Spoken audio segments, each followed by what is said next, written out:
नमस्कार, news 18 India के खास शो में आप सभी का स्वागत। मैं हूं आपके साथ मोनिका ठाकुर। शुरुआत इस वक्त की बड़ी खबर गाजा युद्ध से जुड़ी हुई आ रही है। इजरायली सेना ने डंके की चोट पर कह दिया है कि जैसे ही सीज फायर खत्म होगा, इजरायली सेना गाजा पट्टी और वेस्ट बैंक में प्रचंड हमले और तेज कर देगी। इधर नेतन्याहू ने पूरी दुनिया को अलर्ट कर दिया है कि अगर जंग में हमास और ईरान जीते तो याद रखिएगा, पूरी दुनिया में हमास जैसे लड़ाके पैदा हो जाएंगे और कई देशों पर 7 अक्टूबर जैसे हमले होंगे। नेतन्याहू के इस बयान के आने के बाद एक्सपर्ट्स ये दावा कर रहे हैं कि अगले 48 घंटे बेहद भीषण खूनी जंग आगे हो सकती है।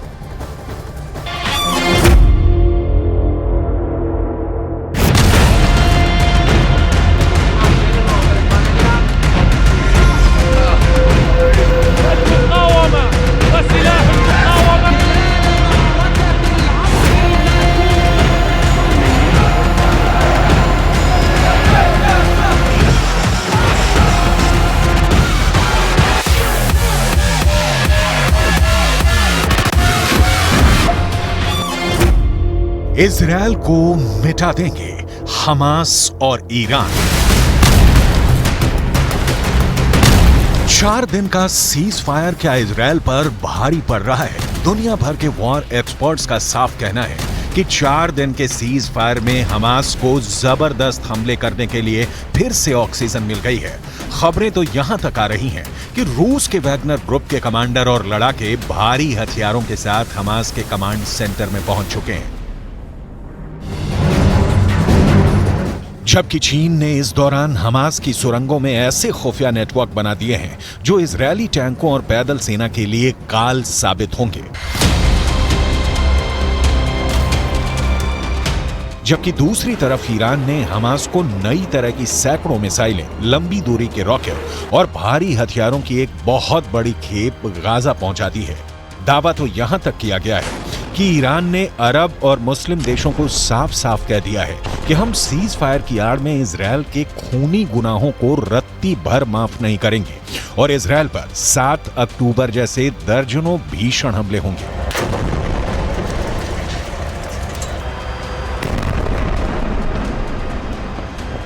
इस वक्त इजरायल के 1.5 लाख सैनिक और 800 टैंक गाजा पट्टी, वेस्ट बैंक में मौजूद हैं। खबरें तो यहां तक आ रही हैं कि इजरायल ने सीज फायर पूरा होने से पहले ही हमास के ऊपर जबरदस्त हमले शुरू कर दिए हैं ताकि हमास 7 अक्टूबर जैसा हमला इजरायल पर ना कर सके। जबकि दूसरी तरफ हमास, हिजबुल्लाह और हूथी मिलकर इजरायल पर हमले कर रहे हैं, जो साफ साफ संकेत हैं कि ना तो हमास हार रहा है और ना ही हिजबुल्लाह और हूथी के लड़ाके इजरायल पर हमला करने से हिचक रहे हैं, क्योंकि ईरान इस वक्त गाजा युद्ध का बॉस बन चुका है।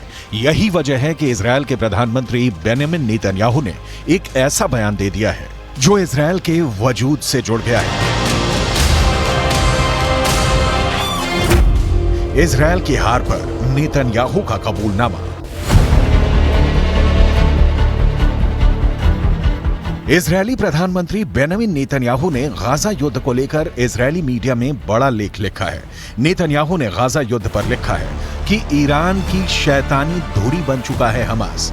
नेतन्याहू ने दुनिया को चेतावनी दी कि अगर हमास ईरान युद्ध जीत गए तो अगला नंबर बाकी देशों का होगा। बेंजामिन नेतन्याहू ने यह भी लिखा है कि हमास ने 7 अक्टूबर को जिस तरह आतंक मचाया वो हमें दिखाता है कि अच्छा भविष्य तभी संभव है जब सभ्य दुनिया इन जंगलियों के खिलाफ लड़ेगी। नेतन्याहू ने अलर्ट करते हुए ये भी लिखा है कि कुछ लोगों को लगता है कि हम आराम से अपनी जिंदगी में रहेंगे और बुराई खत्म हो जाएगी, तो ऐसा बिल्कुल भी नहीं है।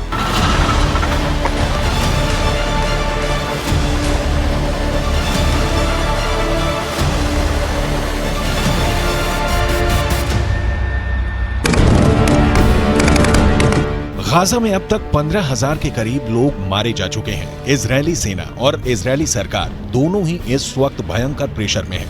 एक तरफ हमास का पूरी तरह से खात्मा करने का दबाव इजरायल की 3 लाख की सेना पर है, तो वहीं दूसरी तरफ इजरायल की नेतन्याहू सरकार पर अंतर्राष्ट्रीय दबाव बढ़ता जा रहा है कि वो अपने हमले बंद करे, जंग को रोके लेकिन इधर जंग को अंजाम तक पहुंचाने का जुनून इजराइल पर बहुत भारी पड़ रहा है, जबकि दूसरी तरफ ईरान के सुप्रीम लीडर अली खामनेई ने इजराइल को धमकी दे दी है कि ईरान गाजा में गिराए गए इजराइल के एक एक बम और लाशों का पूरा हिसाब इजराइल से लेगा और इजराइल को गाजा में खून खराबे की कीमत चुकानी पड़ेगी। देखिए ईरान के सुप्रीम लीडर ने क्या कहा है। ईरानी सर्वोच्च नेता अली खामनेई ने एक्स पर एक पोस्ट में इजराइल को गाजा युद्ध पर चेतावनी दी है। अली खामनेई ने लिखा है कि गाजा पट्टी में आईडीएफ के हमले पर तगड़ा जवाब जरूर मिलेगा। खामनेई ने लिखा है कि गाजा में इजराइल की भीषण बमबारी उस करारी हार की भरपाई नहीं कर पाएगी जिस करारी हार का सामना इजराइल को 7 अक्टूबर को करना पड़ा था। ईरानी सर्वोच्च नेता अली खामनेई ने दावे के साथ लिखा है कि इजराइल अमेरिका के समर्थन के बिना कुछ भी नहीं है और कुछ ही दिनों में इजराइल चुप होने को मजबूर हो जाएगा। इजराइल की हार पर नेतन्याहू का कबूलनामा।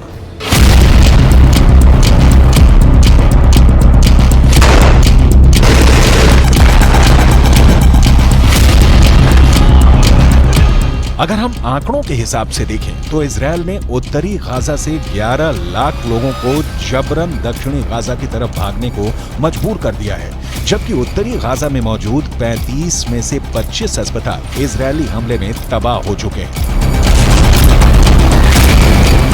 वहीं 44,000 के करीब उत्तरी गाजा की इमारतों को इजराइल ने मिसाइल और बम धमाकों से उड़ा दिया है, जबकि 2.25 लाख के करीब इमारतें अब रहने लायक नहीं बची हैं। लगभग 10,000 हमास लड़ाके अब तक इजरायली सेना मारने का दावा कर चुकी है, लेकिन जबरदस्त प्रेशर में 4 दिन का सीज फायर इजरायल की 1.5 महीने की मेहनत और जीत पर पानी फेर रही है। इसीलिए इजरायली सेना के टॉप कमांडरों ने कहना शुरू कर दिया है कि सीज फायर के दौरान इजरायली सेना भीषण हमले की जबरदस्त तैयारियां कर रही है। इजरायली सेना के प्रवक्ता रियर एडमिरल डैनियल हगारी ने साफ साफ कहा कि हम सीज फायर में हमास पर भीषण हमले की तैयारी में जुटे हैं। इजरायल को मिटा देंगे हमास और ईरान। במהלך ימי ההפוגה, צה"ל ישלים את ההיערכות ואת המוכנות לשלבי המלחמה הבאים. כוחות צה"ל מוכנים ודרוכים בכל הזירות. המדיניות שלנו ברורה. נפעל כנגד כל איום למדינת ישראל.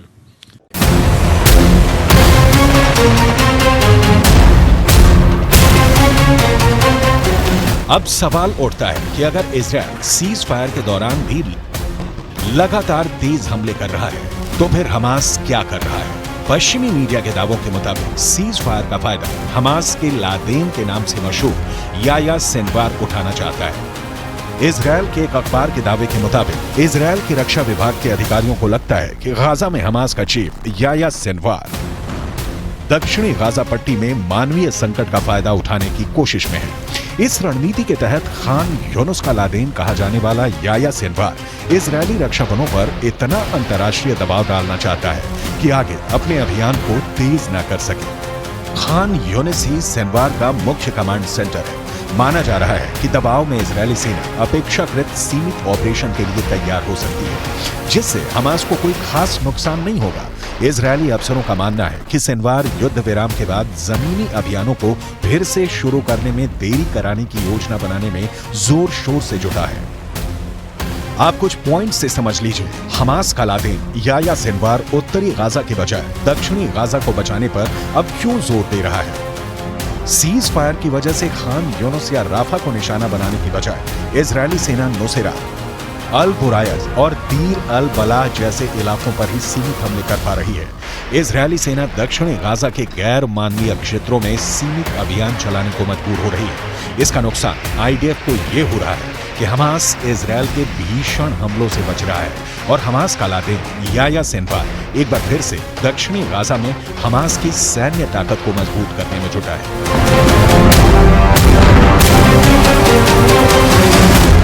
इजरायल को मिटा देंगे हमास और ईरान।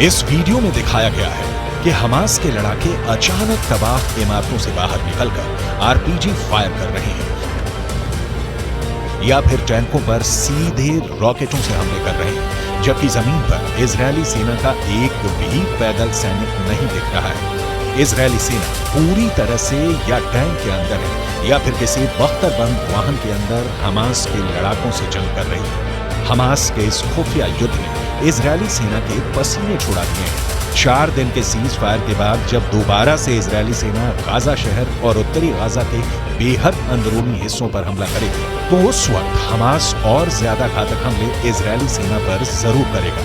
लेकिन इजरायली सेना ये भी दावा कर रही है कि सीज फायर के बाद हमास का खात्मा पूरी तरह से हो जाएगा। עוקבים אחרי כל מה שצריך לעקוב, אחרי בכירי חמאס בעזה ובכל מקום בעולם. יש למלחמה הזאת מטרות מאוד מאוד ברורות, וצה"ל נערך לשלבים הבאים במלחמה, על מנת לפרק את חמאס, לסדר את הגבולות, שיהיו גבולות בטוחים, להמשיך במאמץ העליון, להשבת חטופים, להגיע להרתעה אזורית. वहीं हमास का दावा है कि इजरायल सेना युद्ध विराम को तोड़ रही है और हमास पर हमले कर रही है। हमास के इस दावे में दम नजर आता है, क्योंकि इजरायली सेना का दावा है कि पिछले 10 घंटे की भीषण जंग में हमास के दर्जनों लड़ाके मारे गए हैं। आईडीएफ की मुख्य पैदल सेना इकाइयों में से एक है नाखल ब्रिगेड के सैनिकों ने उत्तरी गाजा के पश्चिम में जबालिया पर भीषण हमला किया। जबालिया में आउटपोस्ट 17 पर आईडीएफ ने हमास लड़ाकों को मारकर कब्जा कर लिया है। आईडीएफ फाइटर जेट ने सेंट्रल कैंप ब्रिगेड में हमास की एंटी टैंक मिसाइल यूनिट के प्रमुख इब्राहिम अबू मगसीब को मार डाला। अब ऐसे हालात में अंदाजा लगाया जा सकता है कि इजरायल के लिए गाजा युद्ध कितना भारी पड़ रहा है। इसीलिए नेतन्याहू को लिखना पड़ा है कि अगर ईरान और हमास जीतते हैं तो फिर इजरायल का विनाश तय है।